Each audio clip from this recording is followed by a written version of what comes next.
My name's Angela. I'm a nurse in Fresno, California, and for the last week, my shift hasn't really ended. It just pauses when I close my eyes. The state warned that millions could lose health coverage after federal cuts. But warnings don't show you the faces. I see them. Mothers clutching kids with fevers, men too proud to admit their prescriptions ran out. The line outside our free clinic now wraps around the block. The news said it clearly. The federal government froze healthcare funding, and California officials say millions will fall through the cracks. But the cracks aren't invisible. They're the space between one paycheck and the next, between you're covered and, sorry, we can't see you today.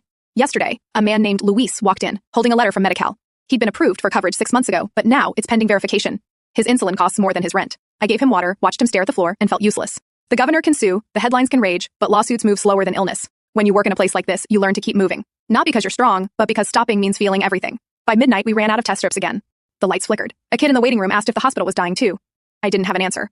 They say California leads the nation in innovation, but innovation can't save the people waiting outside with shaking hands and empty bottles. I clocked out at 2 a.m., stepped into the cool night, and thought, maybe the waiting room isn't just in our clinic. Maybe it's this whole country, holding its breath, hoping someone finally calls its name.